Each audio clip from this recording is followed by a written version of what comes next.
നമ്മൾ public അഡ്മിനിസ്ട്രേഷൻ്റെ last class ആണ് ഇന്ന്. അതായത് ഇനി ഒരു PYQ അനാലിസിസ് സെഷനോട് ഉണ്ടാവും. അല്ലാതെ നമ്മുടെ പബ്ലിക് അഡ്മിനിസ്ട്രേഷൻ്റെ മെയിൻ ടോപ്പിക്കുകളെല്ലാം ഈ ഒരു ടോപ്പിക്കോടുകൂടി തീർന്നിട്ടുണ്ട്. പ്രധാനപ്പെട്ട ടോപ്പിക്കുകളല്ല, അതായത് ക്വസ്റ്റ്യൻ ചോദിക്കുന്ന ഭാഗത്തെ ടോപ്പിക്കുകളെല്ലാം തീർന്നിട്ടുണ്ട്.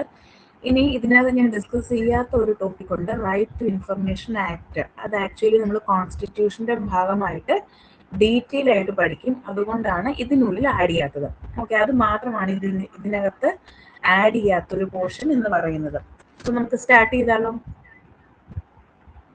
ഓക്കെ ആണല്ലോ അല്ലേ? ഇന്ന് നമ്മൾ പഠിക്കാൻ പോകുന്നത് ബ്യൂറോക്രാറ്റിക് തിയറി അല്ലെങ്കിൽ bureaucracy theory by Max Weber ആണ്.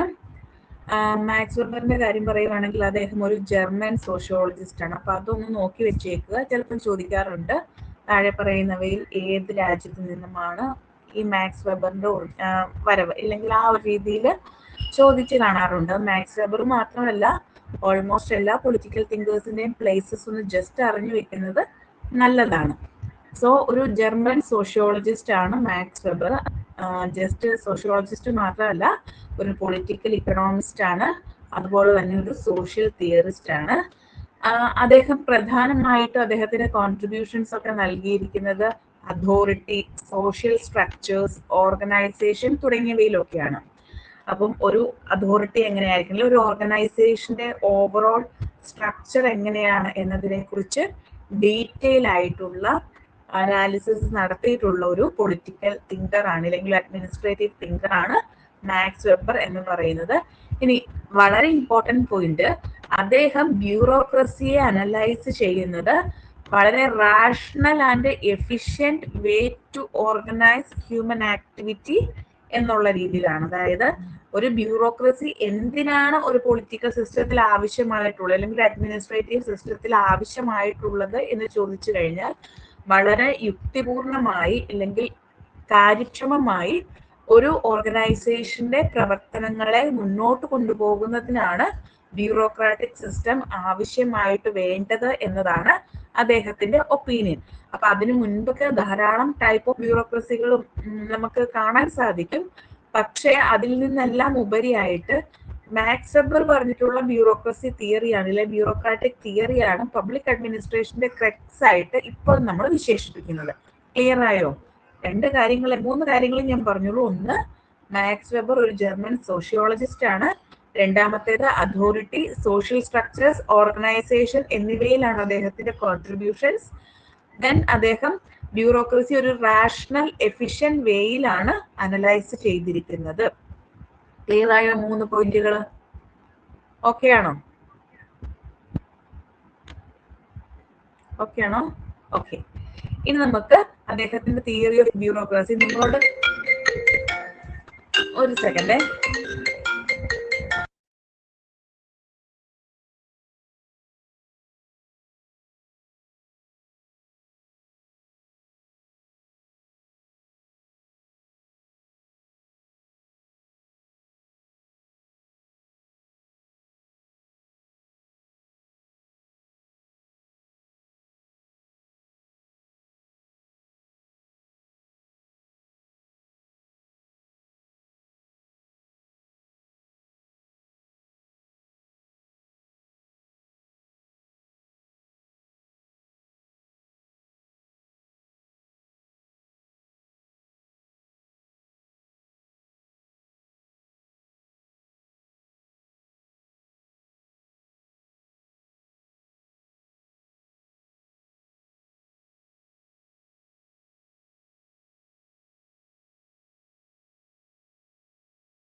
സോറി കേട്ടോ, ഒരു കോൾ അർജന്റ് കോൾ വന്നതുകൊണ്ടാണ്. ഓക്കെ, അപ്പൊ നമുക്ക് നോക്കാം എന്താണ് Max Weber's theory of bureaucracy എന്ന് പറഞ്ഞാൽ. ഓഡിബിൾ ആണല്ലോ അല്ലേ? കേൾക്കാലോ അല്ലേ?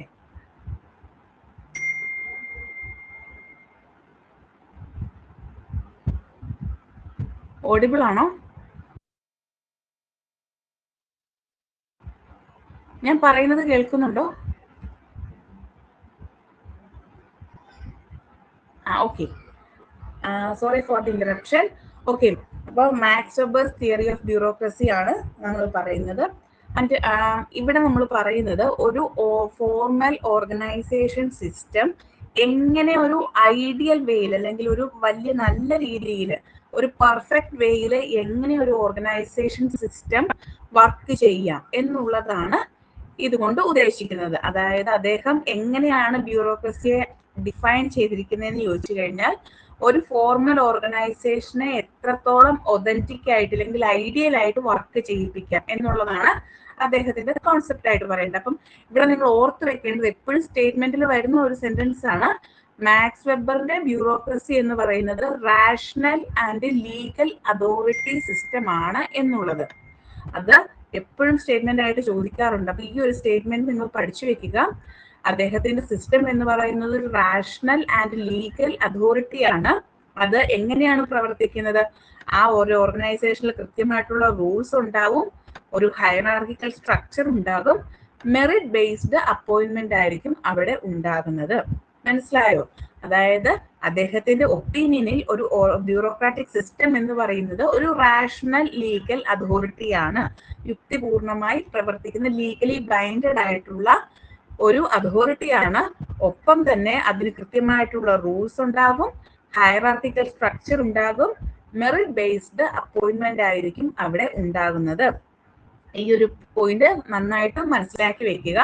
ആൻഡ് അതുകൊണ്ട് തന്നെ അദ്ദേഹം പറയുന്ന അനുസരിച്ചിട്ട് ബ്യൂറോക്രസി എന്തിനു വേണ്ടിയിട്ട് നിലകൊള്ളുന്നു എന്നാണ് പറയുന്നത്? Efficiency, predictability and impartiality in administrative task. ഓരോ ഭരണപരമായിട്ടുള്ള കാര്യങ്ങൾ ചെയ്യുമ്പോൾ അവിടെ കാര്യക്ഷമത ഉറപ്പാക്കാനും മുൻകൂട്ടി കാര്യങ്ങളെ മനസ്സിലാക്കി അതിനനുസരിച്ചിട്ട് പ്രവർത്തിക്കുവാനും ഒപ്പം തന്നെ യാതൊരു തരത്തിലുള്ള പാർഷ്യാലിറ്റി ഇല്ലാതെ, ഇല്ലെങ്കിൽ എന്താണ്, ഒരാളോടും വിവേചനം കാണിക്കാത്ത രീതിയിൽ എല്ലാവരെയും ഈക്വൽ ആയിട്ട് ട്രീറ്റ് ചെയ്യുന്ന രീതിയിൽ ഭരണപരമായിട്ടുള്ള കാര്യങ്ങൾ നടപ്പിലാക്കാൻ ഈ ബ്യൂറോക്രാറ്റിക് സിസ്റ്റം കൊണ്ട് കഴിയും എന്നാണ് മാക്സ് വെബർ പറയുന്നത്. ക്ലിയർ ആയല്ലോ? ഓക്കെ ആണോ? ഓക്കെ ആണോ?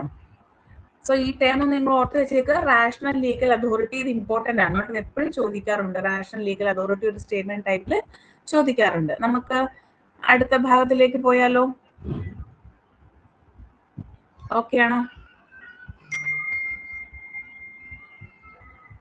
ഓക്കെ, ഇനി നമ്മൾ പറയാൻ പോകുന്ന ക്യാരക്ടറിസ്റ്റിക്സ് ഓഫ് മാക്സ് വെബേഴ്സ് തിയറിയാണ്. അതായത് അദ്ദേഹം പറയുന്ന ഒരു ബ്യൂറോക്രാറ്റിക് സിസ്റ്റത്തിന്റെ പ്രധാനപ്പെട്ട സവിശേഷതകൾ എന്തൊക്കെയാണ്?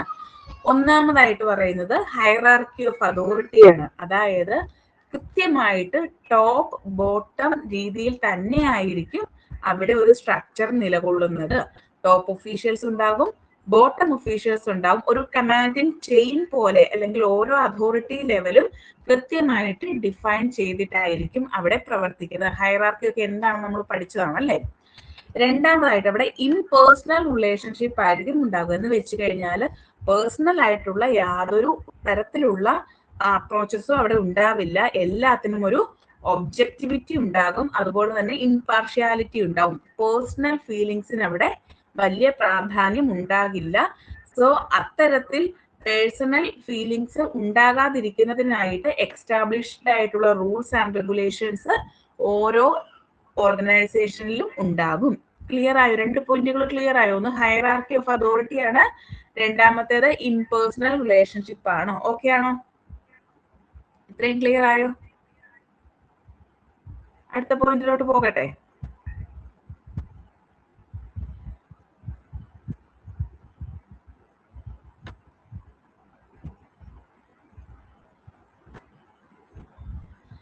ഇനി മൂന്നാമതായിട്ട് പറയുന്ന ഡിവിഷൻ ഓഫ് ലേബർ ആണ്. ഡിവിഷൻ ഓഫ് ലേബർ എന്ന് പറഞ്ഞു കഴിഞ്ഞാൽ സ്പെഷ്യലൈസേഷൻ ഇൻ വർക്ക് എന്നാണ്. ഇത്രയേ ഉള്ളൂ. ഒരു ഓർഗനൈസേഷനിൽ ഉള്ള എല്ലാ ആളുകൾക്കും സ്പെസിഫിക് ആയിട്ടുള്ള ഒരു ടാസ്ക് പെർഫോം ചെയ്യേണ്ടതായിട്ടുണ്ടാകും. അവിടെ അവർക്ക് എക്സ്പെർട്ടൈസ് ആയിട്ടുള്ള ആളുകളായിരിക്കും ആ ഒരു ടാസ്ക് ചെയ്യുക. പ്രൊഫിഷ്യൻസി ഉണ്ടാകും എന്നുള്ളതാണ്. അതായത് ഓരോ ജോലി ചെയ്യുന്നതും ഒരു ബ്യൂറോക്രാറ്റിക് സിസ്റ്റത്തിൽ ഓരോ ജോലി ചെയ്യുന്നതിനും എക്സ്പേർട്ട് ആയിട്ടുള്ള ആളുകൾ ഉണ്ടാകും. അത് അങ്ങനെ ചെയ്യുമ്പോൾ എന്താണ് സംഭവിക്കുന്നത്? നല്ല ബെസ്റ്റ് പെർഫോമൻസ് എംപ്ലോയീസിന് കാഴ്ചവെക്കാൻ പറ്റും. ഒപ്പം തന്നെ പ്രൊഡക്ടിവിറ്റി കൂടുകയും ചെയ്യും. Next clearly defined rules and regulations ആണ്. ഒരു ഓർഗനൈസേഷന്റെ മുഖമുദ്ര എന്ന് പറയുന്നത് തന്നെ ഒരു ഫോർമൽ ഗൈഡ് ലൈൻസ് അവിടെ ഉണ്ടായിരിക്കുക എന്നുള്ളതാണ്.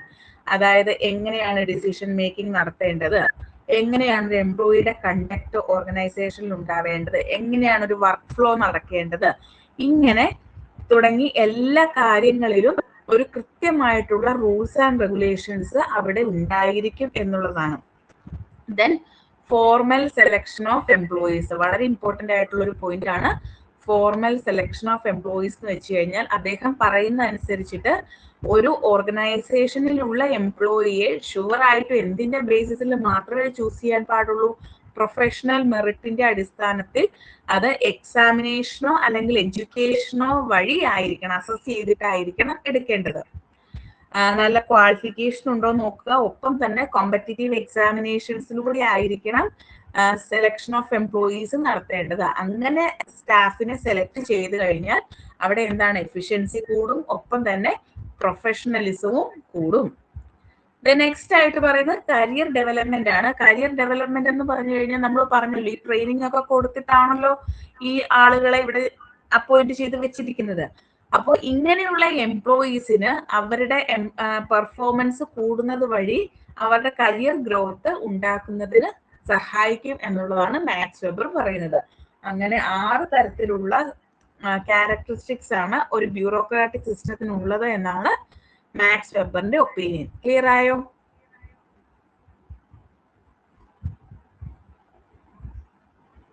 ഓക്കെ ആണോ? നമുക്ക് അടുത്ത ടോപ്പിക്കിലേക്ക് പോകാവോ? ഓക്കെ. അടുത്തായിട്ട് പറയുന്നത് അദ്ദേഹത്തിന്റെ ബ്യൂറോക്രാറ്റിക് സിസ്റ്റത്തിന് ഐഡിയൽ ടൈപ്പ് ഓഫ് ബ്യൂറോക്രസി എന്നാണ് കേട്ടോ വിളിക്കുന്നത്. അതും ചോദിക്കാം, ആരാണ് ഐഡിയൽ ടൈപ്പ് ഓഫ് ബ്യൂറോക്രസി എന്ന ടേം കോയിൻ ചെയ്തിട്ടുള്ളത്, അല്ലെങ്കിൽ ആ ഒരു സംവിധാനം കൊണ്ടുവന്നിരിക്കുന്നത് ആരാണെന്ന് ചോദിക്കാം. അത് മാക്സ് വെബർ ആയിരിക്കും കേട്ടോ. പക്ഷെ അദ്ദേഹം പറയുന്ന അനുസരിച്ചിട്ട് ഈ ഐഡിയൽ ടൈപ്പ് ഓഫ് ബ്യൂറോക്രസി എന്ന് പറഞ്ഞാൽ ഒരു പെർഫെക്റ്റ് മോഡലാണ് എന്ന് അദ്ദേഹം പറയുന്നില്ല. എന്നാൽ ഒരു എംപിരിക്കൽ വേൾഡിൽ അണ്ടർസ്റ്റാൻഡബിൾ ആയിട്ടുള്ള ഒരു ഓർഗനൈസേഷൻ എങ്ങനെ പ്രവർത്തിക്കണം എന്നുള്ളത്, ഇല്ലെങ്കിൽ ഒരു ഓർഗനൈസേഷണൽ തിയറിയുടെ ഒരു പ്യുവർ ഫോം ആയിട്ടാണ് അദ്ദേഹത്തിന്റെ തിയറിയെ അദ്ദേഹം പറയുന്നത്. റിയൽ ലൈഫ് സിറ്റുവേഷൻസിനെ കമ്പയർ ചെയ്തുകൊണ്ടുള്ള ഒരു സിസ്റ്റമാണ് അദ്ദേഹത്തിന്റെ മൈൻഡിലുള്ളത്. അതുകൊണ്ട് തന്നെ അദ്ദേഹം പറയുന്ന അനുസരിച്ചിട്ട് ഒരു ഐഡിയൽ ബ്യൂറോക്രസി എങ്ങനെയുള്ളതായിരിക്കണം, അദ്ദേഹത്തിന് വ്യക്തമായിട്ടുള്ള ഐഡിയ ഉണ്ട്. അദ്ദേഹം പറയുന്നത് ഇങ്ങനെയാണ്: ഒരു ഐഡിയൽ ബ്യൂറോക്രസി എന്ന് വെച്ചാൽ അവിടെ ഒരു ക്ലിയർ ഹയറാർക്കിക്കൽ സ്ട്രക്ചർ ഉണ്ടാവണം. അതായത് സബോർഡിനേറ്റ് സുപ്പീരിയർ സബോർഡിനേറ്റ് റിലേഷൻഷിപ്പ് കൃത്യമായിട്ട് ഉണ്ടാവണം. ഒപ്പം തന്നെ അത് റാഷണൽ ലീഗൽ അതോറിറ്റി ആയിരിക്കണം. പിന്നെ കൃത്യമായിട്ടുള്ള റൂൾസ് ആൻഡ് റെഗുലേഷൻസ് ഉണ്ടായിരിക്കണം. മെറിറ്റിന്റെയും ക്വാളിഫിക്കേഷന്റെയും അടിസ്ഥാനത്തിലായിരിക്കണം എംപ്ലോയീസിനെ ചൂസ് ചെയ്യേണ്ടത്. സ്പെഷ്യലൈസേഷൻ ഉണ്ടാവണം, ഡിവിഷൻ ഓഫ് ലേബർ ഉണ്ടാവണം. ഇംപേഴ്സണൽ ആൻഡ് ഒബ്ജക്റ്റീവ് പ്രോസസ് ആയിരിക്കണം ഒരു ഓർഗനൈസേഷനിൽ നടക്കേണ്ടത്. അതുപോലെ തന്നെ അവിടെ എഫിഷ്യൻസിയും റാഷണാലിറ്റിയും ഉറപ്പാക്കണം. ക്ലിയർ ആയോ? ഇത്രയും കാര്യങ്ങളാണ് മാക്സ് വെബർ അദ്ദേഹത്തിന്റെ ഐഡിയൽ ബ്യൂറോക്രസി ആയിട്ട് പറയുന്നത്. നമ്മൾ പഠിച്ച കാര്യങ്ങളൊക്കെ തന്നെ ഷോർട്ട് ആക്കി പറഞ്ഞിരിക്കുന്നേ ഉള്ളൂ. ക്ലിയർ ആയോ? ഓക്കെ ആണോ? ക്ലാരിറ്റി കിട്ടിയോ?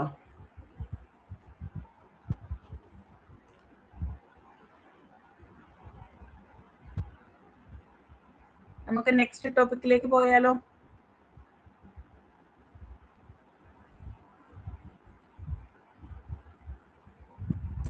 ഓക്കെ. അടുത്തത് some key features of bureaucratic organisations ആണ് കേട്ടോ. അതായത് ഒരു ബ്യൂറോക്രാറ്റിക് ഓർഗനൈസേഷൻ ഫോളോ ചെയ്യുന്ന പ്രധാനപ്പെട്ട സവിശേഷതകൾ എന്തൊക്കെയാണ്? ഒന്നാമത്തേത്, അവിടെ ഒരു ഫോർമൽ കമ്മ്യൂണിക്കേഷൻ ആയിരിക്കും ഉണ്ടാവുക. അതായത് ഓർഗനൈസേഷനിൽ അക്കൗണ്ടബിലിറ്റി കൂട്ടുന്നതിനും കണ്ടിന്യൂറ്റി ഉണ്ടാകുന്നതിനുമായിട്ട് കൃത്യമായിട്ടുള്ള സർട്ടൺ ഡോക്യുമെന്റ്സ് ആൻഡ് റെക്കോർഡ്സ് അവിടെ അവർ മെയിൻറ്റെയിൻ ചെയ്യുന്നുണ്ടാവും. എന്തിനു വേണ്ടിയിട്ടാണ്? അതായത് ഒരു ഫോർമൽ സിസ്റ്റം ഓഫ് കമ്മ്യൂണിക്കേഷൻ അല്ലെ. ഫോർമൽ സിസ്റ്റം ഓഫ് കമ്മ്യൂണിക്കേഷൻ എന്ന് പറഞ്ഞാൽ അവിടെ നടക്കുന്ന ഏതൊരു പ്രോസസ്സിനും ഇല്ലെങ്കിൽ ഏതൊരു കാര്യത്തിനും കൃത്യമായിട്ടുള്ള റെക്കോർഡ് ഉണ്ടായിരിക്കും എന്നുള്ളതാണ് ഫോർമൽ കമ്മ്യൂണിക്കേഷൻ കൊണ്ട് ഇവിടെ ഉദ്ദേശിക്കുന്നത്. അങ്ങനെ ഫോർമൽ കമ്മ്യൂണിക്കേഷൻ ഉണ്ടായിക്കഴിഞ്ഞാൽ എന്താണ്? ആ ഒരു ഓർഗനൈസേഷനിൽ ഒരു അക്കൗണ്ടബിലിറ്റി കൂടുതലായിരിക്കും, കണ്ടിന്യൂറ്റി കൂടുതലായിരിക്കും. ഇനി ഇപ്പോൾ എംപ്ലോയീസ് ഒക്കെ റിട്ടയർഡ് ആയിപ്പോയി പുതിയ ആൾ വന്നാലും അവർക്ക് ആ കാര്യങ്ങൾ മനസ്സിലാക്കാൻ കൃത്യമായിട്ട് ഇത്തരത്തിലുള്ള റെക്കോർഡ്സ് സഹായിക്കും. രണ്ടാമത്തേത് ഫിക്സഡ് ജൂറിസ്ഡിക്ഷണൽ ഏരിയാസ് ഉണ്ടാവും. എന്ന് വെച്ച് കഴിഞ്ഞാൽ ഒരു ഓർഗനൈസേഷനിൽ നമുക്കറിയാം വിവിധ ഡിപ്പാർട്ട്മെന്റുകൾ ഉണ്ടാവും അല്ലെ. റവന്യൂ ഡിപ്പാർട്ട്മെന്റ് ഉണ്ടാവും, ലാൻഡ് ആക്സസുമായി ബന്ധപ്പെട്ടിട്ടുള്ള ഡിപ്പാർട്ട്മെന്റുകൾ ഉണ്ടാകും, ഹെൽത്തുമായി ബന്ധപ്പെട്ടിട്ടുള്ള ഡിപ്പാർട്ട്മെന്റുകൾ ഉണ്ടാകും. അങ്ങനെ നമുക്ക് ഓരോ ഓർഗനൈസേഷനിലും ഓരോ ടൈപ്പ് ഓഫ് ഓഫീസ് അല്ലെങ്കിൽ ഓരോ ടൈപ്പ് ഓഫ് ഡിപ്പാർട്ട്മെന്റുകൾ ഉണ്ടാവും അല്ലെ. ഈ ഓരോ ഡിപ്പാർട്ട്മെന്റുകൾക്കും കൃത്യമായിട്ടുള്ള ഡ്യൂട്ടീസും അതോറിറ്റീസും ഉണ്ടായിരിക്കും. ഓരോ ഡിപ്പാർട്ട്മെന്റും എന്തൊക്കെയാണ് ചെയ്യേണ്ടത്, ഏതൊക്കെയാണ് അവരുടെ പ്രധാനപ്പെട്ട ഡ്യൂട്ടീസ് എന്ന് കൃത്യമായിട്ട് ഡിഫൈൻ ചെയ്തിട്ടുണ്ടാകും. മൂന്നാമത്തേത് സിസ്റ്റമാറ്റിക് ഡിസിപ്ലിൻ ആണ്. അതായത് ഓർഗനൈസേഷനിൽ കറക്റ്റ് ആയിട്ടുള്ള റൂൾസ് ആൻഡ് റെഗുലേഷൻസ് ഉണ്ടായിരിക്കും. ആ ഓർഗനൈസേഷനിലെ എല്ലാ മെമ്പേഴ്സും ഈ റൂൾസ് ആൻഡ് റെഗുലേഷൻസ് ഫോളോ ചെയ്യാൻ ബാധ്യസ്ഥരായിരിക്കും. ദെൻ ഒഫീഷ്യൽ അതോറിറ്റി ആണ്. അതായത് അവിടെ ആക്ച്വലി അതോറിറ്റി എന്ന് പറയുന്നത് ഒരു ഇൻഡിവിജ്വലിനെ ബേസ് ചെയ്തിട്ടായിരിക്കില്ല ഉണ്ടാവുക, മറിച്ച് അത് ഓഫീസ് ആയിരിക്കും. ഇപ്പം ഒരു ഓഫീസിൽ ഒരു സൈൻ ചെയ്യുന്നു. ഇപ്പം നമുക്കൊക്കെ ഒരു ലാൻഡ് രജിസ്ട്രേഷനുമായിട്ട് ബന്ധപ്പെട്ടിട്ട് നമുക്ക് രജിസ്ട്രേഷൻ നടത്തുമ്പോൾ സൈൻ ചെയ്യുന്നു. അവിടെ നമുക്ക് രജിസ്ട്രേഷൻ നടത്തി സൈൻ ചെയ്ത രജിസ്ട്രാർ ആണ് അല്ലെ, അല്ലാതെ ആ വ്യക്തിയുടെ പേരിലല്ല നമ്മളിപ്പോ രജിസ്ട്രേഷൻ നടത്തുന്നത് അല്ലെ. നമ്മൾ എന്താ പറയുന്നത്? ഇന്നയാൾ നമുക്ക് സൈൻ ചെയ്തു തരണം എന്നല്ലല്ലോ പറയുന്നത്, രജിസ്ട്രാർ സൈൻ ചെയ്തു തരണം എന്നല്ലേ പറയുന്നത്. രജിസ്ട്രാർ എപ്പോ വേണമെങ്കിലും മാറാം, ആര് വേണമെങ്കിലും ആവാം. പക്ഷെ ആ ഡ്യൂട്ടി എപ്പോഴും ആർക്കാണ്? ആ രജിസ്ട്രാർ എന്ന് പറയുന്ന പൊസിഷനാണ്. അതുപോലെയാണ് ഒരു ഓർഗനൈസേഷനിലുള്ള എല്ലാ ജോലികളും ഒരു ഓഫീസിന്റെ അതോറിറ്റിയുടെ പേരിലായിരിക്കും, മറിച്ച് അതൊരു ഇൻഡിവിജ്വലിന്റെ പേരിലായിരിക്കില്ല. ഇൻഡിവിജ്വൽ എപ്പോ വേണമെങ്കിലും ചേഞ്ച് ആവാം, പക്ഷെ അതോറിറ്റി എപ്പോഴും എങ്ങനെയായിരിക്കും? സെയിം ആയിരിക്കും. ദെൻ ന്യൂട്രൽ കോമ്പിറ്റൻസ് ആണ്. ന്യൂട്രൽ കോമ്പിറ്റൻസ് എന്ന് വെച്ച് കഴിഞ്ഞാൽ ഓരോ ഓർഗനൈസേഷനിലെ എല്ലാ ഒഫീഷ്യൽസും യാതൊരു ബയാസോ മുൻവിധികളോ ഒന്നും കൂടാതെ അവരുടെ ഡ്യൂട്ടീസ് എന്ത് ചെയ്യണം? കൃത്യമായിട്ട് പെർഫോം ചെയ്യണം. ഒപ്പം തന്നെ അവർ ആരോടും പാർഷ്യലായിട്ട് പെരുമാറാൻ പാടില്ല, അല്ലെങ്കിൽ നെപ്പോട്ടിസം കാണിക്കാൻ പാടില്ല. അത്തരത്തിൽ എല്ലാവരോടും ഈക്വൽ ആയിട്ടുള്ള ട്രീറ്റ്മെന്റ് ആയിരിക്കണം നൽകേണ്ടത് എന്നുള്ളതാണ് ന്യൂട്രൽ കോമ്പിറ്റൻസ് കൊണ്ട് ഉദ്ദേശിക്കുന്നത്. ദെൻ ഉള്ളത് കണ്ടിന്യൂറ്റി ആണ്. കണ്ടിന്യൂറ്റി എന്ന് വെച്ച് കഴിഞ്ഞാൽ നമ്മൾ ഈ പറഞ്ഞതുപോലെ തന്നെ ഒരു ഇൻഡിവിജ്വൽ മെമ്പേഴ്സ് എന്നതിനേക്കാൾ ഉപരിയായിട്ട് ആ ഓഫീസ് എപ്പോഴും അവിടെ നിലനിൽക്കും. ഇൻഡിവിജ്വൽസിൽ ഇങ്ങനെ ചേഞ്ച് ഉണ്ടായിക്കൊണ്ടേയിരിക്കാം, പക്ഷെ ആ ഓഫീസ് എങ്ങനെയായിരിക്കും? ഓഫീസ് ഇങ്ങനെ കണ്ടിന്യൂ തന്നെ ചെയ്തുകൊണ്ടിരിക്കും. അവിടെയുള്ള സ്റ്റാഫിൽ മാത്രമേ ചേഞ്ച് ഉണ്ടാവുകയുള്ളൂ എന്നുള്ളതാണ് അതിന്റെ പ്രത്യേകതയായിട്ട് പറയുന്നത്. ക്ലിയർ ആയോ? ക്ലിയർ ആയോ? ഓക്കെ ആണോ?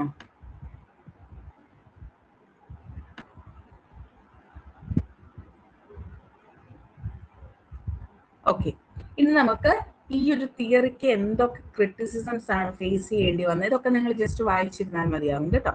എന്തൊക്കെ ക്രിറ്റിസിസംസ് ആണ് ബ്യൂറോക്രാറ്റിക് തിയറി, മാക്സ് വെബർ പറഞ്ഞ തിയറിക്കുള്ളിൽ നോക്കാം. ഒന്നാമത്തേത് റിജിഡിറ്റി ആൻഡ് ഇൻഫ്ലെക്സിബിലിറ്റി എന്നുള്ളതാണ്. അതായത് പറയുന്ന എന്താ, ഒരു ഓർഗനൈസേഷൻ കറക്റ്റ് ആയിട്ട് റൂൾസ് ആൻഡ് റെഗുലേഷൻസ് ഫോളോ ചെയ്തുകൊണ്ട് തന്നെ പോകണം. അതിൽ യാതൊരു തരത്തിലുള്ള ഫ്ലെക്സിബിലിറ്റി ഉണ്ടാകത്തില്ലെങ്കിൽ വളരെ സ്ട്രിക്റ്റ് ആയിട്ടുള്ള റൂൾസ് ആൻഡ് റെഗുലേഷൻസ് ആയിരിക്കും അവിടെ ഉണ്ടാവുക.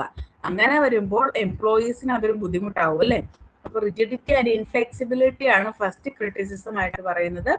രണ്ടാമത്തേത് റെഡ് ടേപ്പ് ആണ്. നമ്മൾ എപ്പോഴും പറയുന്നുണ്ട് ഇവിടെ റെഡ് ടേപ്പിസം ഒഴിവാക്കണം, ഇല്ലെങ്കിൽ എന്താണ് ഈ നെപ്പോട്ടിസം ഒഴിവാക്കണം, ഇല്ലെങ്കിൽ ഇമ്പാർഷ്യാലിറ്റി ഉണ്ടാവണം എന്ന് പറയുന്നുണ്ട്. പക്ഷെ ഈ ഇമ്പാർഷ്യാലിറ്റി ഒഴിവാക്കി ഇല്ലെങ്കിൽ നെപ്പോട്ടിസം ഒഴിവാക്കി അവരവരുടെ ജോലി ചെയ്യുന്ന സമയത്ത് എന്ത് സംഭവിക്കും? അവിടെ ഒരു കോംപ്ലക്സ് പ്രൊസീജിയർ ആയിരിക്കും അല്ലെ നടക്കുന്നത്.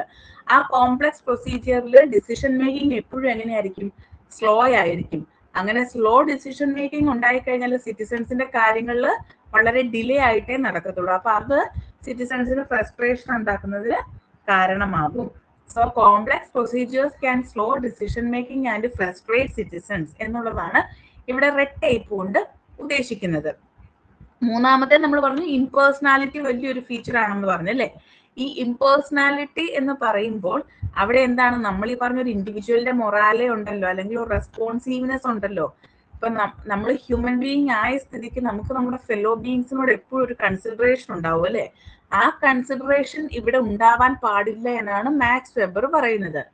അത്തരത്തിൽ കൺസിഡറേഷൻ ഇല്ല എങ്കിൽ നമ്മൾ എല്ലാവരോടും വളരെ അരഗന്റ് ആയിട്ടുള്ള രീതിയിലായിരിക്കും അല്ലെ ബിഹേവ് ചെയ്യാൻ പോവുക. അല്ലെങ്കിൽ എന്താണ്, പേഴ്സണൽ സർക്കംസ്റ്റൻസസ് എല്ലാം അവോയ്ഡ് ചെയ്തുകൊണ്ടാണ് വരുന്നതെങ്കിൽ നമ്മുടെ മൊറാലയും റെസ്പോൺസീവ്നെസ്സും അവിടെ കുറയും എന്നതാണ് മറ്റൊരു ക്രിറ്റിസിസം ആയിട്ട് പറയുന്നത്.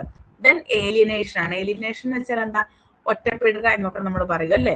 അതായത് എംപ്ലോയീസ് ഇങ്ങനെ സ്ട്രിക്ട്ലി ബ്ലൈൻഡഡ് ആയിട്ട് നിൽക്കുമ്പം അവർക്കൊരു മെഷീൻ പോലെ ആയിരിക്കും ഫീൽ ചെയ്യുന്നത്. എന്നും ഒരേ കാര്യങ്ങൾ ചെയ്യുന്നു, ആരോടും ഒരു ഇമോഷണൽ അറ്റാച്ച്മെന്റ് ഇല്ല, ഒരു എന്താണ് ലെഷർ ടൈം അവർക്ക് നൽകുന്നില്ല, ഇല്ലെങ്കിൽ അവർക്ക് അങ്ങനെ ഒരു പേഴ്സണൽ ആയിട്ടുള്ള യാതൊരു തരത്തിലുള്ള ഫീലിംഗും നൽകാത്ത സ്ഥിതിക്ക് അതൊരു ഡിസാറ്റിസ്ഫാക്ഷനിലേക്ക് എത്തിക്കുന്നതിന് കാരണമാകും. ദെൻ ഗോൾ ഡിസ്പ്ലേസ്മെന്റ് ആണ്. ഗോൾ ഡിസ്പ്ലേസ്മെന്റ് എന്നുകൊണ്ട് ഉദ്ദേശിക്കുന്നത് ഇത്തരത്തിൽ ഇങ്ങനെ സ്ട്രിക്റ്റ് ആയിട്ടുള്ള റൂൾസ് ഫോളോ ചെയ്യുമ്പോൾ അവരെന്താ ചെയ്യുന്നതെന്ന് വെച്ച് കഴിഞ്ഞാൽ ഓർഗനൈസേഷന്റെ ആക്ച്വലി ഉള്ള ഗോൾ എന്താണോ അത് അച്ചീവ് ചെയ്യുന്നതിനേക്കാൾ ഉപരിയായിട്ട് ആ റൂൾസ് അവർ ഫോളോ ചെയ്യുന്നുണ്ടോ എന്നുള്ളതിനായിരിക്കും അവർ ഇമ്പോർട്ടൻസ് കൊടുക്കുന്നത്. അതൊരു വലിയ ഫാക്ടറാണ് അല്ലേ. അതായത് ഓർഗനൈസേഷന്റെ ആക്ച്വൽ ലക്ഷ്യത്തെ അവർ മറന്നുപോകും. പകരം എന്താണ്, നമ്മൾ ഇങ്ങനെയൊക്കെയാണല്ലോ ബിഹേവ് ചെയ്യേണ്ടത്, ഇല്ലെങ്കിൽ ഇങ്ങനെ ചെയ്താൽ മാത്രമേ ഓർഗനൈസേഷനിൽ പിടിച്ചു നിൽക്കാൻ പറ്റുകയുള്ളൂ. ആ ഒരു ടൈപ്പ് ഓഫ് ചിന്തകളായിരിക്കും സ്റ്റാഫിനിടയിൽ ഉണ്ടാവുക. അങ്ങനെ വരുമ്പോൾ ഓർഗനൈസേഷന്റെ ആക്ച്വൽ ഗോളിനെ അവര് മറന്നുപോകും.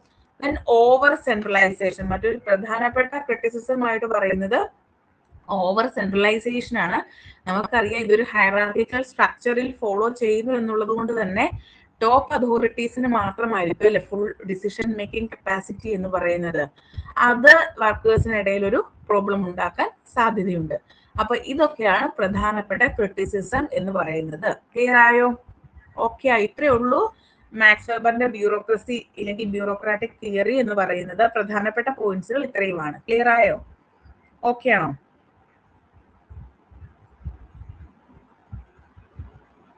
ഓക്കെ, ഇനി ഞാൻ പറയാൻ പോകുന്നത് നമ്മുടെ ഈ മൊഡ്യൂളിലല്ല, പക്ഷെ നമ്മൾ ഇതുവരെയും ഇതിൽ നിന്നും ലെസ് ഇമ്പോർട്ടന്റ് ആയിട്ടുള്ള കുറെ കാര്യങ്ങൾ ഞാൻ സ്കിപ്പ് ചെയ്തിട്ടുണ്ടായിരുന്നു. അപ്പൊ അതെല്ലാം കൂടെ ഉൾക്കൊള്ളിച്ചുകൊണ്ട് ഒരു ചെറിയ ചെറിയ പോർഷൻ ആണ് കേട്ടോ പറയുന്നത്. ഓക്കെ, അടുത്തത് പബ്ലിക് ചോയ്സ് അപ്രോച്ച് ആണ്. നമ്മൾ ശരിക്കും പറഞ്ഞാൽ ഇക്കോളജിക്കൽ അപ്രോച്ചും അതുപോലെ തന്നെ സയന്റിഫിക് മാനേജ്മെന്റ് തിയറി ഒക്കെ പഠിച്ചില്ലേ.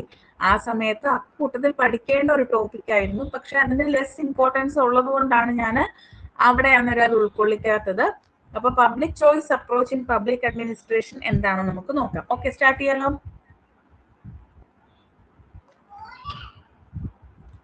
ഈ പബ്ലിക് ചോയ്സ് അപ്രോച്ച് എന്ന് പറയുന്നത് 1970s അവസാനത്തോടു കൂടിയാണ് പബ്ലിക് അഡ്മിനിസ്ട്രേഷൻ വരുന്നത്. ബാക്കി സബ്ജക്റ്റുകളിലേക്ക് ഉണ്ടാവാം. നമ്മളിപ്പോ പബ്ലിക് അഡ്മിനിസ്ട്രേഷന്റെ പോയിന്റ് ഓഫ് വ്യൂവിലാണ് അനലൈസ് ചെയ്യുന്നത് എന്നുള്ളത് കൊണ്ട് തന്നെ 1970s അവസാനത്തോടു കൂടിയാണ് പബ്ലിക് ചോയ്സ് അപ്രോച്ച് പബ്ലിക് അഡ്മിനിസ്ട്രേഷനിലേക്ക് ഇൻട്രൊഡ്യൂസ് ചെയ്യുന്നത്. ഇനി എന്താണ് പബ്ലിക് ചോയ്സ് അപ്രോച്ച് എന്ന് പറഞ്ഞു കഴിഞ്ഞാൽ, ഓക്കെ, ഇതാരെ കൊണ്ടുവന്നതെന്ന് പഠിച്ചു വെക്കണം. Vincent Ostrom. ഇതാണ് ശരിക്കും ചോദിക്കാറ്, father of public choice approach in public administration എന്നോ ഇല്ലെങ്കിൽ who is the important thinker in public choice approach എന്നൊക്കെ നിങ്ങൾക്ക് ചോദ്യം വരാം. അപ്പൊ വിൻസെന്റ് ഓസ്ട്രം ആണ് father of public choice approach in public administration എന്നൊന്ന് ഓർത്ത് വെച്ചേക്കുക. ഓക്കെ, നമുക്ക് നോക്കാം എന്താണ് പബ്ലിക് ചോയ്സ് അപ്രോച്ച് എന്ന്. വളരെ സിമ്പിൾ ആണ്, വലിയ കാര്യമായിട്ടൊന്നുമില്ല. ഈ പബ്ലിക് ചോയ്സ് അപ്രോച്ച് എന്ന് പറഞ്ഞാൽ ഇക്കണോമിക് ഐഡിയാസ് നമ്മുടെ പബ്ലിക് അഡ്മിനിസ്ട്രേഷനിലേക്ക് കൊണ്ടുവരുന്നതിനെയാണ് പബ്ലിക് ചോയ്സ് അപ്രോച്ച് എന്ന് പറയുന്നത്. എന്തിനാണ് ഇക്കണോമിക് ഐഡിയാസ് ഇതിൽ കൊണ്ടുവരുന്നതെന്ന് ചോദിച്ചാൽ എഫിഷ്യൻസിയും റാഷണാലിറ്റിയും ഉറപ്പാക്കുന്നതിനായി പബ്ലിക് അഡ്മിനിസ്ട്രേഷനിൽ ഇക്കണോമിക് ഐഡിയാസ് അല്ലെങ്കിൽ അപ്ലൈ ചെയ്യുന്നതിനെയാണ് പബ്ലിക് ചോയ്സ് തിയറി എന്ന് പറയുന്നത്. അപ്പൊ ഈ പബ്ലിക് ചോയ്സ് അപ്രോച്ച് എപ്പോഴും എന്തിനാണ് ഇമ്പോർട്ടൻസ് കൊടുക്കുന്നത്? ഡെമോക്രാറ്റിക് അഡ്മിനിസ്ട്രേഷൻ ആണ്. അതായത് എപ്പോഴും ജനങ്ങളുടെ കാര്യങ്ങൾ അല്ലെങ്കിൽ ഡിമാൻഡ്സിനെ നടപ്പിലാക്കി കൊടുക്കുക എന്നുള്ളതാണ് ശരിക്കും പബ്ലിക് ചോയ്സ് അപ്രോച്ച് ഫോക്കസ് ചെയ്യുന്ന ഒരു കാര്യം എന്ന് പറയുന്നത്.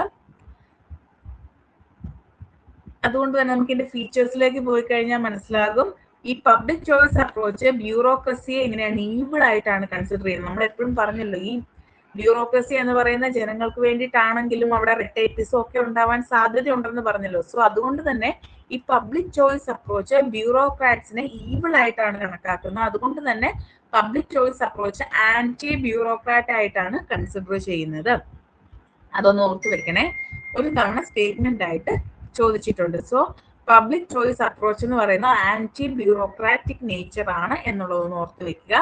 രണ്ടാമത്തേത്, എന്തുകൊണ്ടാണ് ഈ ബ്യൂറോക്രാറ്റ്സിനെ ഇവർ റിമൂവ് ചെയ്യാൻ കാരണം എന്ന് ചോദിച്ചു കഴിഞ്ഞാൽ, ഈ ബ്യൂറോക്രാറ്റ്സ് എപ്പോഴും അവരുടേതായിട്ടുള്ള ഇൻട്രസ്റ്റിനായിരിക്കും പ്രാധാന്യം കൊടുക്കുന്നത്. അതായത് ജനങ്ങൾക്ക് വേണ്ടി നിലകൊള്ളുക എന്നതിനേക്കാൾ ഉപരിയായിട്ട് അവരെന്ത് ചെയ്യുന്ന അവരുടെ സ്വന്തം ഇൻട്രസ്റ്റുകൾക്ക് പ്രാധാന്യം കൊടുക്കുന്നു എന്നാണ് ഈ പബ്ലിക് ചോയ്സ് അപ്രോച്ചിനെ സപ്പോർട്ട് ചെയ്യുന്നവർ പറയുന്നത്.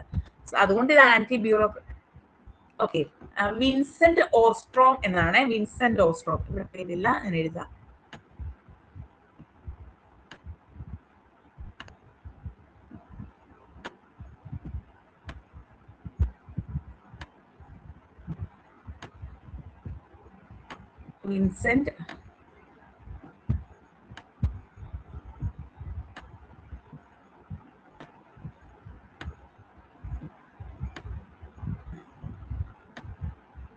വിൻസെന്റ് ഓസ്ട്രോം. വിൻസെന്റ് ഓസ്ട്രോം എന്നാണ് പേര്.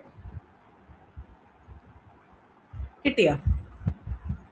വിൻസെന്റ് ഓസ്ട്രോം. ഓക്കെ, അപ്പോ ഇവരെന്താ പറയുന്നതെന്ന് വെച്ച് കഴിഞ്ഞാൽ സെൽഫ് ഇൻട്രസ്റ്റിനായിരിക്കും ഇവർ കൂടുതലായിട്ടും താല്പര്യം കൊടുക്കുന്നത്. അതുകൊണ്ട് തന്നെ പബ്ലിക്കിനേക്കാൾ ഉപരിയായിട്ട് പേഴ്സണൽ ഇൻട്രസ്റ്റിന് കൊടുക്കുന്നതുകൊണ്ട് public choice approach anti bureaucrat ആണ്, അല്ലെങ്കിൽ ആന്റോ ബ്യൂറോക്രാറ്റിക് ഇൻ നേച്ചർ ആണെന്നാണ് പറയപ്പെടുന്നത്. ഇനി മറ്റൊന്നെന്ന് പറഞ്ഞു കഴിഞ്ഞാൽ, ഈ ബ്യൂറോക്രാറ്റ്സ് എന്ന് പറയുന്നത് എപ്പോഴും എങ്ങനെയാണ്, സെൽഫ് സീക്കിംഗ് അഡ്മിനിസ്ട്രേഷൻസിനാണ് പ്രാധാന്യം കൊടുക്കുന്നത്. മറിച്ച് politicians maximising their own interest rather than benefiting the local citizens of the state എന്നാണ് പറയുന്നത്. അതായത് ഇത്രേ ഉള്ളൂ, ഈ ബ്യൂറോക്രാറ്റിക് സിസ്റ്റത്തിനെ തന്നെ ക്രിട്ടിസൈസ് ചെയ്തുകൊണ്ടാണ് അവർ എപ്പോഴും സംസാരിക്കുന്നത്. ബ്യൂറോക്രാറ്റ്സ് എന്ന് പറയുമ്പോൾ അതിനകത്ത് ജസ്റ്റ് സിവിൽ സർവൻസ് മാത്രമല്ലല്ലോ വരുന്നത്, എക്സിക്യൂട്ടീവ് മൊത്തം വരുമല്ലോ. സോ അവരെപ്പോഴും എന്താണ്, സ്വന്തം ഇഷ്ടങ്ങൾക്ക് മാത്രം പ്രാധാന്യം നൽകുന്നു. ലോക്കൽ സിറ്റിസൺസിന് ഇമ്പോർട്ടൻസ് കൊടുക്കുന്നതിനേക്കാൾ ഉപരി, അല്ലെങ്കിൽ അവർക്ക് ബെനിഫിറ്റ് ഉണ്ടാക്കുന്നതിനേക്കാൾ ഉപരിയായിട്ട് സ്വന്തം ഇഷ്ടപ്രകാരം കാര്യങ്ങളെല്ലാം നടത്തുന്നു, സ്വന്തം ഇഷ്ടങ്ങൾക്ക് വേണ്ടി കാര്യങ്ങൾ നടത്തുന്നു. അങ്ങനെ വരുമ്പോൾ അവിടെ സംഭവിക്കുന്ന എന്താ, കളക്റ്റീവ് ഇൻട്രസ്റ്റ് ഓഫ് സൊസൈറ്റി സഫേഴ്സ്. അതായത് പൊതുജനങ്ങളുടെ ആവശ്യം അതിനെ മാനിക്കാത്ത രീതിയിലായിരിക്കും ഇവർ ബിഹേവ് ചെയ്യുന്നത് എന്നുള്ളതാണ് ഈ പബ്ലിക് ചോയ്സ് അപ്രോച്ച് തിയറിസ്റ്റുകൾ പറയുന്നത്. അതുകൊണ്ട് തന്നെ അവരെപ്പോഴും പ്രാധാന്യം കൊടുക്കുന്നത് ഇൻസ്റ്റിറ്റ്യൂഷണൽ പ്ലൂറലിസത്തിനാണ്. അതായത് പബ്ലിക് ഗുഡ്സ് ഉറപ്പാക്കാൻ, അല്ലെ പബ്ലിക് സർവീസ് ഉറപ്പാക്കുന്നതിനായിട്ട് ഇൻസ്റ്റിറ്റ്യൂഷണൽ പ്ലൂറലിസത്തിനാണ് പബ്ലിക് ചോയ്സ് തിയറിസ്റ്റുകൾ പ്രാധാന്യം കൊടുക്കുന്നത്. ദെൻ അവരെപ്പോഴും ഇക്കണോമിക് ലോജിക്കുകൾ മാത്രമാണ് നോക്കുന്നത്. ബാക്കി ഒരു ലോജിക്കും അവർ നോക്കുന്നില്ല. സോഷ്യൽ ആയിട്ടുള്ള അല്ലെങ്കിൽ സൈക്കോളജിക്കൽ ആയിട്ടുള്ള ആ ടൈപ്പ് ഓഫ് യാതൊരു തരത്തിലുള്ള ലോജിക്കും അവർ കൺസിഡർ ചെയ്യുന്നില്ല. അവരെപ്പോഴും ഇക്കണോമിക് ലോജിക്കാണ് നോക്കുന്നത്. ഏതൊരു പ്രോബ്ലം വന്നാലും, ഇല്ലെങ്കിൽ പബ്ലിക് സർവീസ് പീപ്പിളുമായി ബന്ധപ്പെട്ടിട്ടുള്ള ഏതൊരു കാര്യം വന്നാലും അവിടുത്തെ ഇക്കണോമിക് പെർസ്പെക്റ്റീവ് മാത്രമായിരിക്കും ഇവരുടെ കൺസിഡറേഷൻ എന്ന് പറയുന്നത്.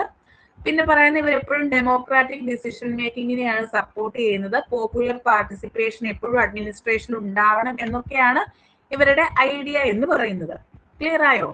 എന്താണ് പബ്ലിക് ചോയ്സ് അപ്രോച്ച് എന്ന് മനസ്സിലായോ? ക്ലിയർ ആയോ?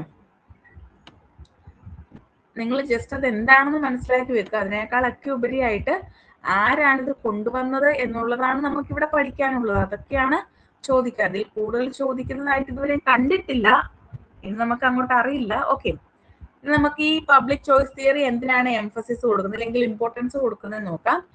നമ്മൾ പറഞ്ഞതൊക്കെ തന്നെയാണ് കേട്ടോ. ഡെമോക്രാറ്റിക് അഡ്മിനിസ്ട്രേഷൻ ആണ് പ്രാധാന്യം കൊടുക്കുന്നത്. പിന്നെ പോപ്പുലർ പാർട്ടിസിപ്പേഷൻ ആണ് പ്രാധാന്യം കൊടുക്കുന്നത്.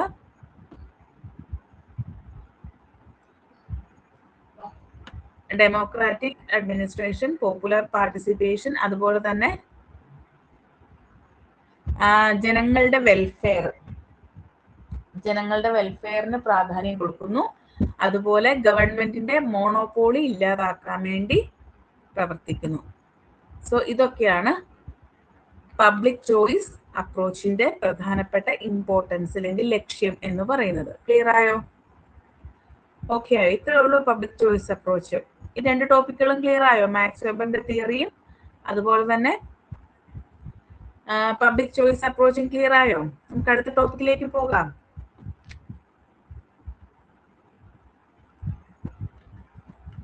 ഓക്കെ ആണോ? ഓക്കെ, ഇനി നമ്മൾ പറയാൻ പോകുന്നത് സിവിൽ സർവീസ് ഇൻ ഇന്ത്യ ആണ്. ഇതും നിങ്ങളോട് കൂടുതലായിട്ടൊന്നും ചോദിക്കത്തില്ല, ചില കാര്യങ്ങളൊക്കെ ചോദിക്കത്തുള്ളൂ. നമ്മൾ എങ്ങനെയാണ് സിവിൽ സർവീസ് എക്സാം നടത്തുന്നത്, അത് ഏതൊക്കെ സെക്ഷനിലൂടെയാണ് പോകുന്നത് എന്നൊക്കെ നമ്മൾ ഡിസ്കസ് ചെയ്തിരുന്നു. സിവിൽ സർവീസ് ഇൻ ഇന്ത്യ എന്ന് പറഞ്ഞൊരു ടോപ്പിക് കൂടെ നിങ്ങളുടെ സിലബസിൽ ഉണ്ട്. സോ ഞാൻ അതുകൂടെ ജസ്റ്റ് ഒന്ന് ആഡ് ചെയ്തിട്ടുണ്ട്. ഇതൊന്ന് ഓർത്ത് വെച്ചേക്കട്ടെ. ഈ സർദാർ വല്ലഭായ് പട്ടേൽ സിവിൽ സർവൻസിനെ സ്റ്റീൽ ഫ്രെയിം ഓഫ് ഇന്ത്യ എന്നാണ് വിശേഷിപ്പിക്കുന്നത്. അതൊന്ന് ഓർത്ത് വെച്ചേക്കണേ.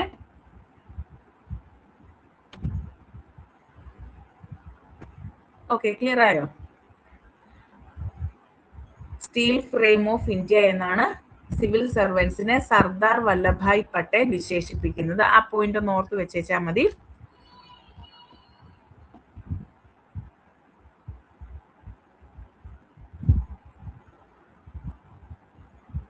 ഞാൻ ഇതൊന്ന് ഓഫ് ചെയ്തിട്ട് ഓൺ ചെയ്യാവേ. എന്തോ സംഭവിച്ചു, എന്തോ ഒരു ടെക്നിക്കൽ എറർ സംഭവിച്ചിട്ടുണ്ട്. ജസ്റ്റ് ഈ ഫയൽ ഒന്ന് ഞാൻ സ്റ്റോപ്പ് ചെയ്യുവാണ് ഷെയറിങ്.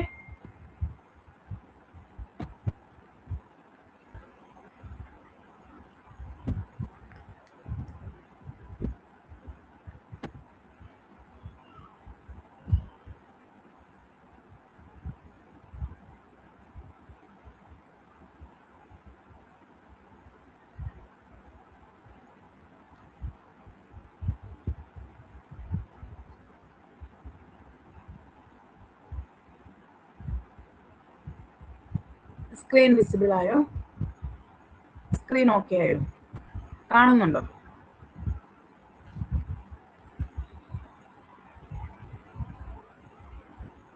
സ്ക്രീൻ വിസിബിൾ ആയോ?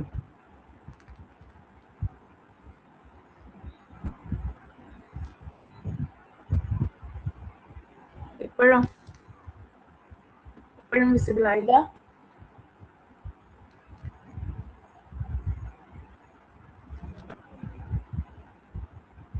ഓക്കെ, കാണാമല്ലോ അല്ലേ?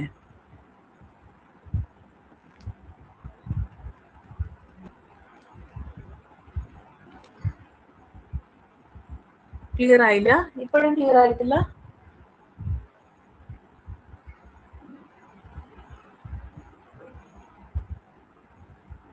ക്ലിയർ ആയോ? ബ്ലർ ആണോ? ഒരു ഒറ്റ സെക്കൻഡ് ഒന്ന് വെയിറ്റ് ചെയ്യും, ചിലപ്പോൾ അതിപ്പോ ഓക്കെ ആയിക്കോളൂ. ഇപ്പൊ ഓക്കെ ആയോ? ഇപ്പോഴും ബ്ലർ ആണോ?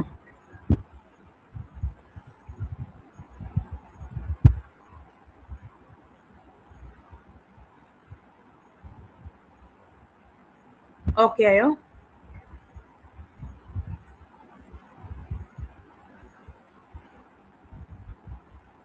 റീഡ് ചെയ്യാൻ പറ്റുന്നുണ്ടല്ലേ? ഓക്കെ.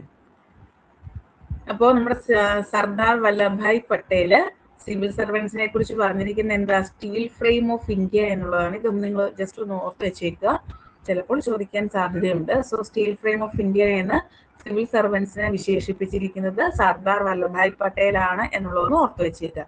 ഇനി നമുക്ക് നോക്കാം എങ്ങനെയാണ് ഇന്ത്യയിൽ സിവിൽ സർവീസിന്റെ എമർജൻസ് അല്ലെങ്കിൽ എവല്യൂഷൻ എന്ന് നോക്കാം.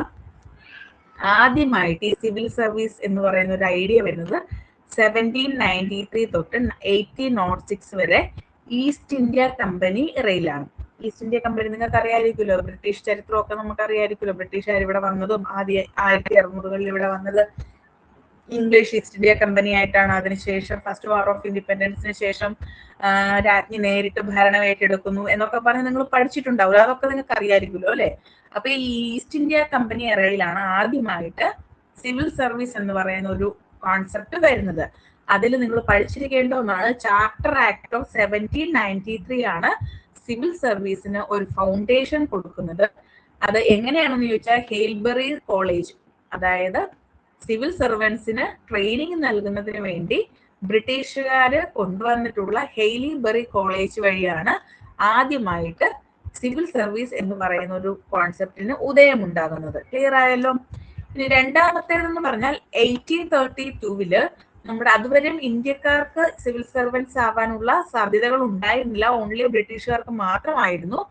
1832 ഇന്ത്യൻ പാർട്ടിസിപ്പേഷൻ സിവിൽ സർവൻസിൽ ഉണ്ടാവണം. കാരണം ഇന്ത്യയിലെ കാര്യമാണല്ലോ, അപ്പം ആ ബ്രിട്ടീഷുകാർ മാത്രം കാര്യങ്ങൾ തീരുമാനിച്ചാൽ പോരല്ലോ. സോ ഇന്ത്യൻ പാർട്ടിസിപ്പേഷൻ സിവിൽ സർവീസിൽ ഉണ്ടാകണം എന്നുള്ള ഒരു ഐഡിയ വരുന്നത് 1832 അതില് രാജാറാം മോഹൻ റോയ് ആണ് ക്വാളിഫൈഡ് ആയിട്ടുള്ള ഇന്ത്യൻസിനെ സിവിൽ സർവീസിലേക്ക് ആഡ് ചെയ്യണം എന്നുള്ള ഡിമാൻഡ് കൊണ്ടുവരുന്നത്. ഈ പേരും കൂടെ ഓർത്ത് വെച്ചേക്കുക. രാജാറാം മോഹൻ റോയ് ആണ് സിവിൽ സർവൻസിനെ, ഇന്ത്യയിൽ നിന്നുള്ള ക്വാളിഫൈഡ് ആയിട്ടുള്ള വ്യക്തികളെ സിവിൽ സർവൻസിന്റെ ഭാഗമാക്കണം എന്ന് പറഞ്ഞിട്ടുള്ളത്. ഈ 2 പോയിന്റുകൾ ക്ലിയർ ആയോ? ഒന്ന് പഠിച്ചു വയ്ക്കുക. Charter act of 1793 by Haileybury College ആണ് ആദ്യമായിട്ട് സിവിൽ സർവൻസിന് ട്രെയിനിങ് കൊടുക്കുക എന്ന ഉദ്ദേശത്തോടു കൂടി എസ്റ്റാബ്ലിഷ് ചെയ്യുന്നത്. പിന്നെ രാജാറാം മോഹൻ റോയ് ആണ് ഇന്ത്യൻസിനെ സിവിൽ സർവീസിലേക്ക് ഉൾപ്പെടുത്തണം എന്നുള്ള സജഷൻ കൊണ്ടുവരുന്നത്, ഡിമാൻഡ് കൊണ്ടുവരുന്നത്. ക്ലിയർ ആയോ? ഓക്കെ ആണോ?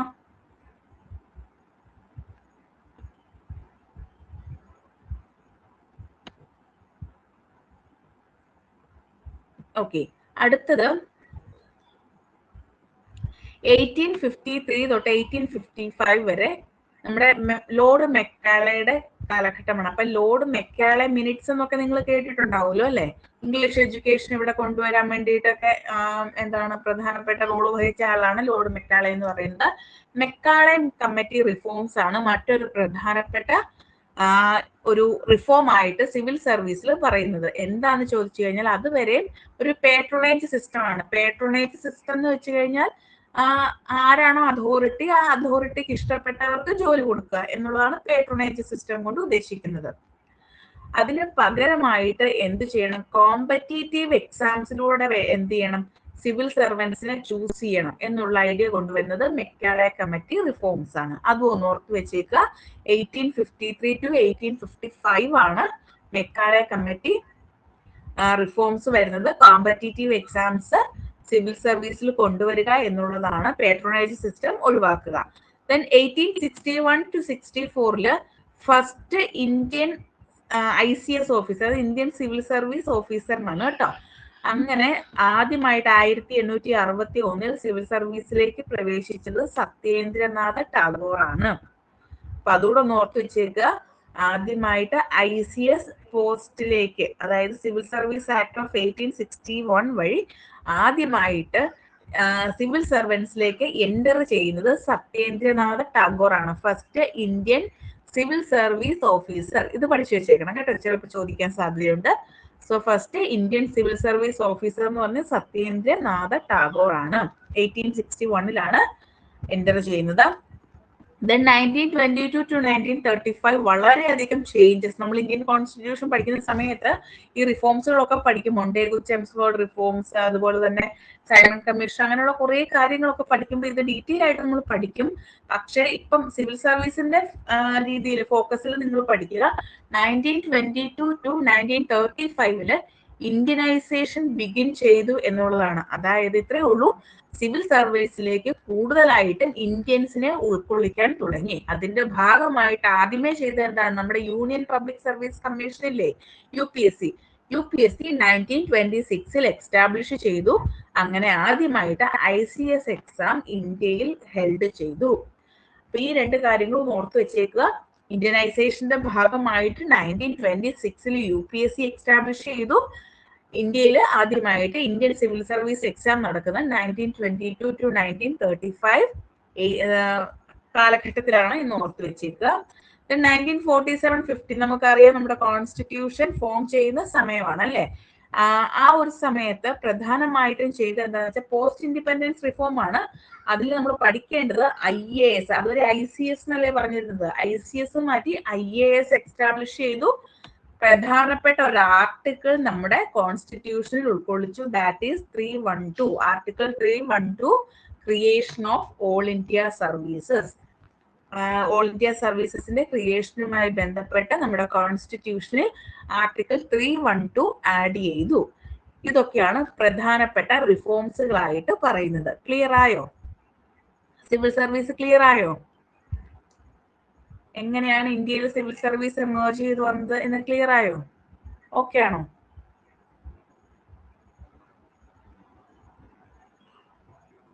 ഓക്കെ. ഇനി ഇതിനകത്ത് ഞാൻ കുറേ കാര്യങ്ങൾ ആഡ് ചെയ്തിട്ടുണ്ട്. പക്ഷെ ഇതൊന്നും ഞാനിപ്പോ പറയുന്നില്ല. കാരണം എന്താണെന്ന് വെച്ചാൽ നിങ്ങൾ ജസ്റ്റ് വായിച്ചാൽ മതി. ഇതൊന്നും ചോദിക്കാൻ അധികം സാധ്യതകളില്ല. പക്ഷെ ഒന്ന് വായിച്ചിരിക്കുന്നത് നല്ലതാണ്. ഇൻ കേസ് നമുക്ക് ചോദ്യങ്ങൾ വന്നാൽ നിങ്ങൾ ആൻസർ ചെയ്യാൻ പറ്റാതെ വരരുത്. അതുകൊണ്ട് മാത്രം ആഡ് ചെയ്തിരിക്കുന്നതാണ് കേട്ടോ. ഇതെല്ലാം ഒന്ന് വായിച്ചു നോക്കിയേക്ക്. Challenges faced by civil servants എന്തൊക്കെയാണ്, റോൾ ഓഫ് സിവിൽ സർവൻസ് എന്തൊക്കെയാണ്, അതൊക്കെ വായിച്ചാൽ നിങ്ങൾക്ക് ജസ്റ്റ് കിട്ടുന്നതേ ഉള്ളൂ. അതൊന്ന് വായിച്ചു നോക്കിയാൽ മതി. ഓക്കെ.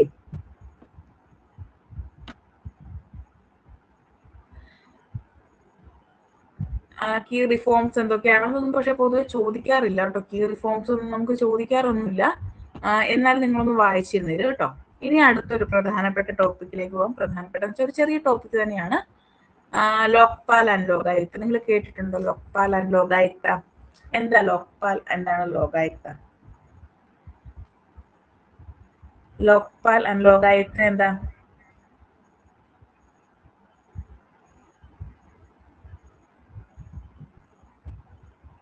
എന്താ ലോക്പാൽ?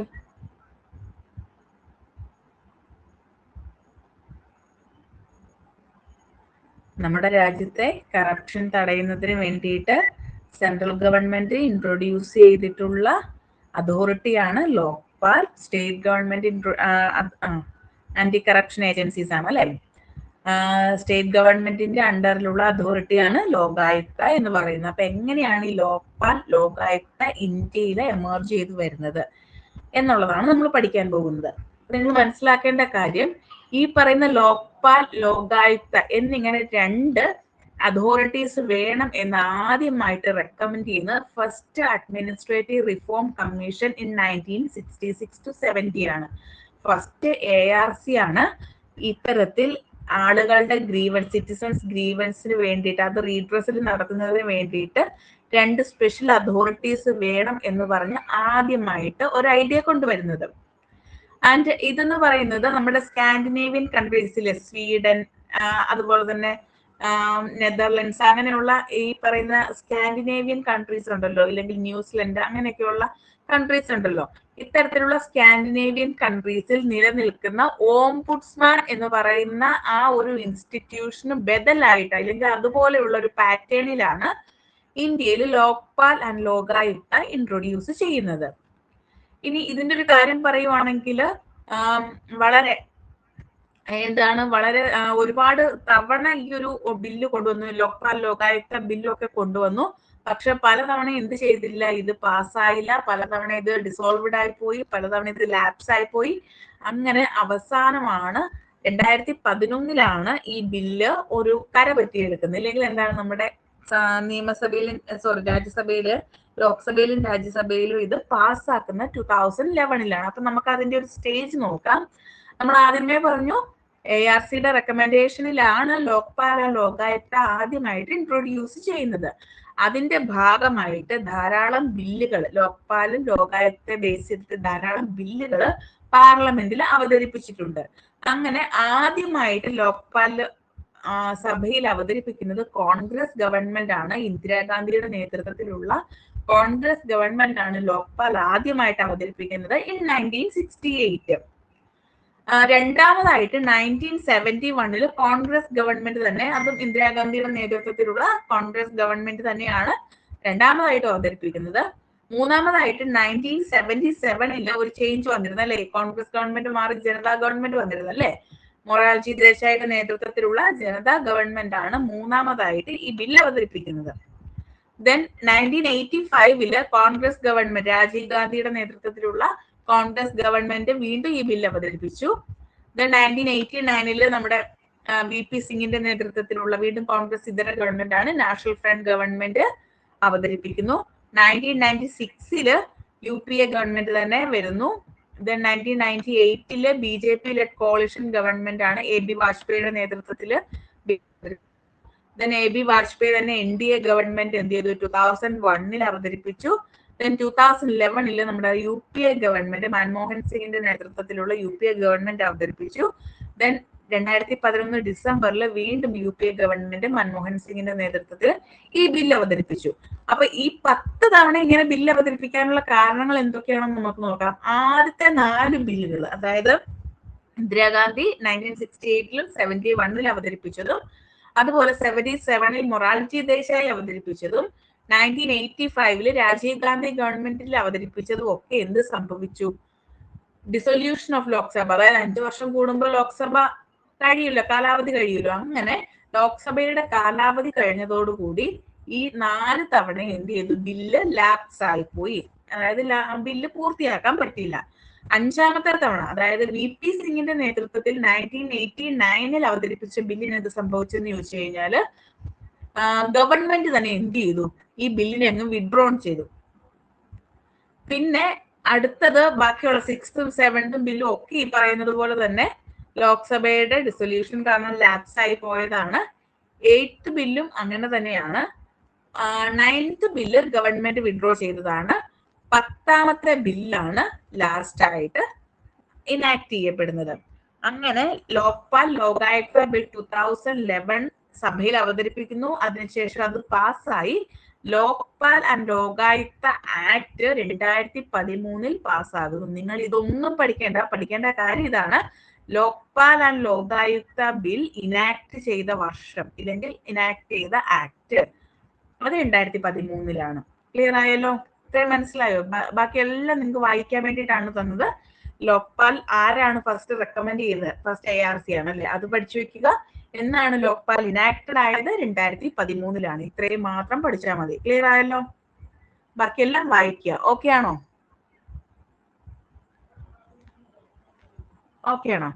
ഓക്കെ. ഇനി നമുക്ക് അടുത്തതിലേക്ക് പോകാം.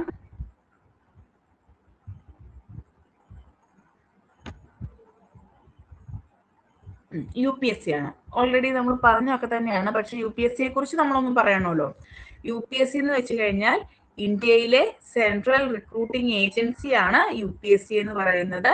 ഇതൊരു ഇൻഡിപെൻഡന്റ് കോൺസ്റ്റിറ്റ്യൂഷണൽ ബോഡി ആണ്. അതായത് കോൺസ്റ്റിറ്റ്യൂഷണൽ ബോഡി എന്ന് പറഞ്ഞാൽ എന്താ? നമുക്ക് 2 or 3 ടൈപ്സ് ഓഫ് ബോഡീസ് ഉണ്ട് അല്ലെ? കോൺസ്റ്റിറ്റ്യൂഷണൽ ബോഡീസ് ഉണ്ട്, സ്റ്റാറ്റ്യൂട്ടറി ബോഡീസ് ഉണ്ട്, എക്സ്ട്രാ കോൺസ്റ്റിറ്റ്യൂഷണൽ ഏജൻസീസ് ഉണ്ട് അല്ലെ? അങ്ങനെ പല ടൈപ്പ് ഓഫ് ഓർഗനൈസേഷൻസ് അല്ലെങ്കിൽ ബോഡീസ് ഉണ്ട്. കോൺസ്റ്റിറ്റ്യൂഷണൽ ബോഡി എന്ന് പറഞ്ഞാൽ എന്താ?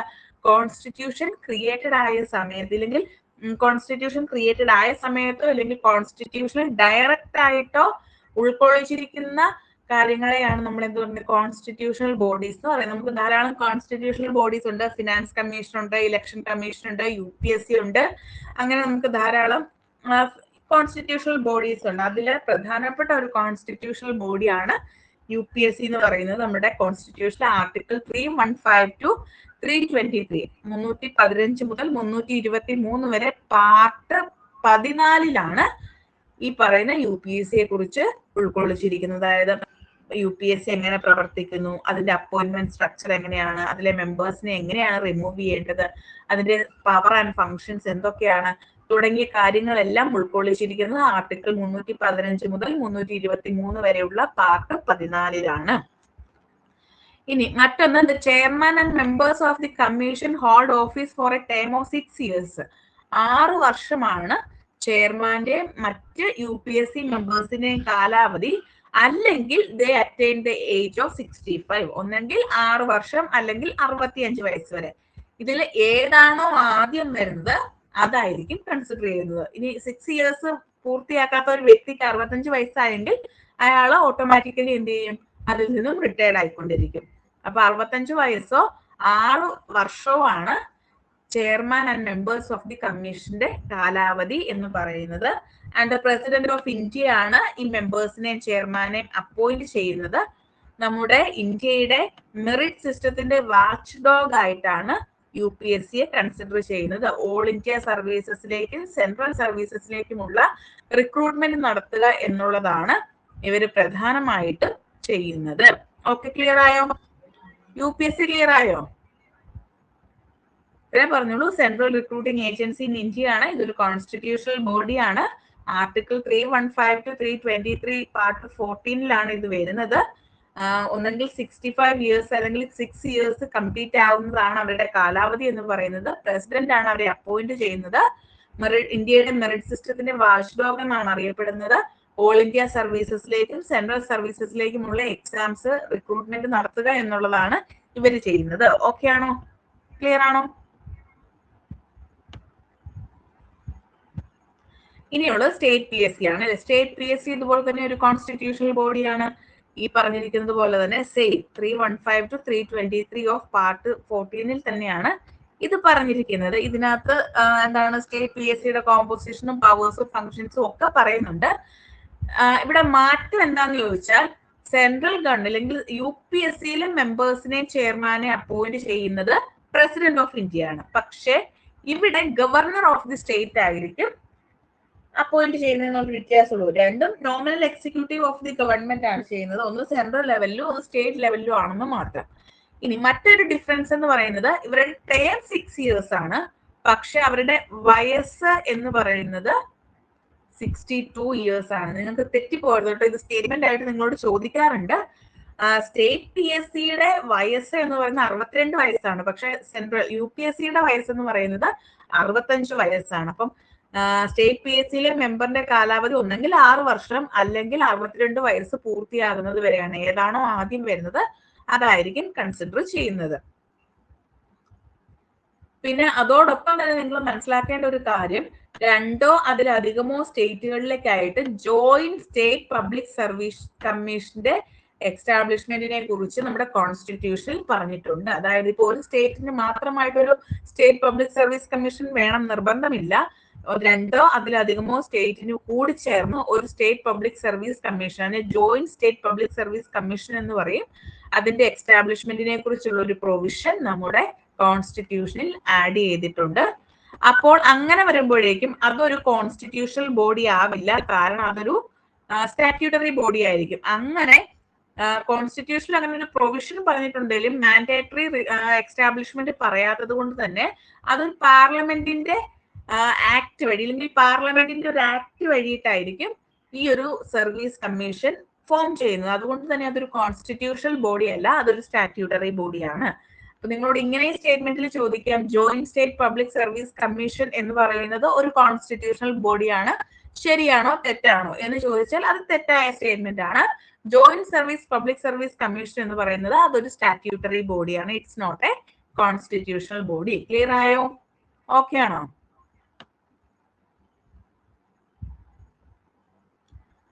ഓക്കെ ആണോ?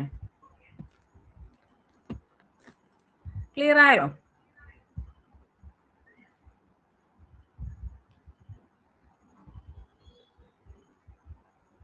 ഓക്കെ, അപ്പൊ ഇത്രയേ ഉള്ളൂ നമ്മുടെ പബ്ലിക് അഡ്മിനിസ്ട്രേഷന്റെ പോർഷൻസ്. നമ്മൾ ഓൾമോസ്റ്റ് ഒരു യൂണിറ്റ് കംപ്ലീറ്റ് ആയിട്ടുണ്ട്. ഇതിന്റെ ഒരു സെക്ഷണൽ ടെസ്റ്റ് നടത്തും. ദെൻ PYQ കുറച്ചുകൂടി നമുക്ക് ഡിസ്കസ് ചെയ്യാം. അടുത്ത ക്ലാസ്സിൽ PYQ ഡിസ്കസ് ചെയ്യാം കേട്ടോ. എന്നിട്ട് നമുക്ക് അടുത്തതായിട്ട് കോൺസ്റ്റിറ്റ്യൂഷനോ അല്ലെങ്കിൽ കമ്പാരറ്റീവോ എടുക്കാം. ഓക്കെ, ക്ലിയർ ആയോ? ഇന്നത്തെ എന്തെങ്കിലും ഡൗട്ട് ഉണ്ടോ? എന്തെങ്കിലും ചോദിക്കാനുണ്ടോ? ഓക്കെ ആണോ?